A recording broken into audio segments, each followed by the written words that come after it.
আপনারা ইতিমধ্যে অবগত হয়েছেন, আজ সকাল 7:40 আমাদের সবার প্রিয় সালাউদ্দিন ভাই আল্লাহ রাব্বুল আলামিনের ডাকে সাড়া দিয়ে শাহাদাতের নজরানা পেশ করে আমাদের থেকে বিদায় নিয়েছেন। আমরা কিছুক্ষণ পূর্বেই তার জানাজা সম্পন্ন করেছি।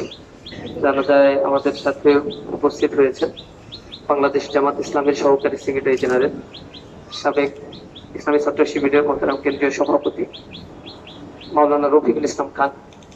আপনারা জানেন 21শে জুন গাইবান্ধায় সাগারটাতে স্কুল কমিটির আধিপত্যকে কেন্দ্র করে বিএনপির এবং যুব দলের সন্ত্রাসীরা অতর্কিতভাবে সেই মাদ্রাসার প্রতিষ্ঠানের প্রিন্সিপালের উপর আঘাত করে এবং সেখানে অন্যায়ভাবে তারা দখল করতে চায়। এই জায়গায় যখন নিষেধ করা হয়, পরবর্তীতে তারা এটা থেকে নিবৃত হলেও তারা ওত পেতে থাকে এবং পরে বিকেলবেলা পেছন দিক থেকে অতর্কিতভাবে এই সশস্ত্র সন্ত্রাসীরা মাদকাসক্ত অবস্থায় বিএনপির এবং যুব দলের সেখানে পোস্টেড নেতা, সভাপতি, উপজেলার জেলার নেতৃবৃন্দ যারা ছিল, এই সন্ত্রাসীরা সম্মিলিতভাবে সশস্ত্র অবস্থায় হামলা করে। সে হামলায় স্পটে সাইফুল্লাহ ইসলামী ছাত্র শিবিরের ইউনিয়ন সভাপতি সাইফুল্লাহ শহীদ হয়। এরপর অনেকে আহত হয়। আহত যারা ছিল তাদেরকে বিভিন্ন হসপিটালে চিকিৎসার জন্য নিয়ে যাওয়া হয়।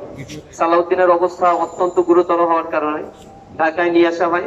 দীর্ঘদিন ধরে প্রায় 48 দিন এমার্জেন্সিতে ভর্তি থাকার পরে তিনি আজ সকালে আমাদের থেকে বিদায় নিলেন। ইন্না লিল্লাহি ওয়া ইন্না ইলাইহি রাজিউন। আমরা তার জন্য দোয়া করি, শোক সন্তপ্ত পরিবারের জন্য আল্লাহ রাব্বুল আলামিনের কাছে দোয়া করি আল্লাহ যেন তাকে শাহাদাতের মর্যাদা দান করেন। খুনি যারা রয়েছে তাদের এখনো সবাইকে গ্রেফতার করা হয়নি। যাদেরকে গ্রেফতার করা হয়েছে আমরা দেখি বাংলাদেশে বিচারের নামে এক ধরনের প্রহসন চলে।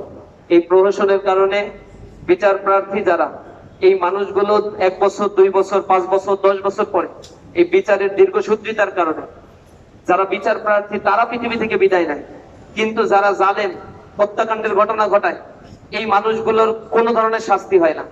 তারা কিছুদিন পরে জামিনে আবার বের হয়ে যায়, আবার সে ত্রাসের রাজত্ব কায়েম করে, আবার সেই হত্যাযজ্ঞ সন্ত্রাস ছড়িয়ে বেড়ায়। তো আমরা দেখতে পাচ্ছি বর্তমান যে ক্ষমতাসীন সরকার যারা রয়েছে এরা এর আগে ফ্যাসিবাদের একই রকম আচরণগুলো তারা করছে। সারা দেশব্যাপী অন্যায়ভাবে মানুষেরকে হত্যা করা, জোর দখল করা, ঘেরবাড়ি দখল, পুকুর দখল, সন্ত্রাস, চাঁদাবাজি, ছিনতাই, মাদকের সিন্ডিকেট তৈরি করে রাখা, জনজীবন সিন্ডিকেটের মধ্য দিয়ে বিপন্ন করে ফেলেছে এবং মানুষ এখন মুক্তির দিশা খুঁজছে। যারা এই অন্যায়ের বিরুদ্ধে দাঁড়াচ্ছে তাদেরকেই তারা অস্ত্র নিয়ে, গোলাবারুদ দিয়ে হামলা করছে, হত্যা করছে।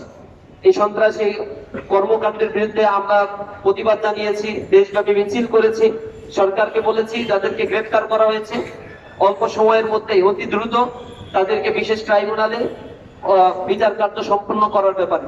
কিন্তু আমরা দেখেছি তাদের গ্রেফতার করার পরে এখনো পর্যন্ত অভিযোগ পত্রটাও দায়ের করা হয় নাই, সেখানে তদন্ত রিপোর্ট পর্যন্ত দায়ের করা হয়নি। এখনো পর্যন্ত যারা গ্রেফতার হয়েছে তাদেরকে রিমান্ডে নেওয়ার পরে জিজ্ঞাসাবাদ করে যে ধরনের পদক্ষেপ নেওয়া দরকার ছিল সেক্ষেত্রে আমরা দীর্ঘসূত্রিতা শুধু নয়, দুরভিসন্ধিমূলক আচরণ দেখতে পাচ্ছি এবং আমরা আশঙ্কা করছি অতি শীঘ্রই হয়তো এই অন্যায়কারীদের এই হত্যাকাণ্ডের সাথে যারা জড়িত তাদেরকে ছেড়ে দেওয়া হতে পারে। আমরা সরকারকে হুঁশিয়ার দিয়ে বলতে চাই, যদি এই হত্যাকাণ্ডের বিচার না করা হয় এবং এই হত্যাকাণ্ড যদি বারবার এই বাংলার এই জমিনে চলতে থাকে তাহলে জনতা আবার রাস্তায় নেমে তাদের 20 দাঁত ভেঙে দেওয়ার জন্য আবার তীব্র আন্দোলন করে তুলবে ইনশাআল্লাহ। ভাইয়েরা, এই পর্যায়ে সংবাদ সম্মেলনে আমাদের মাঝে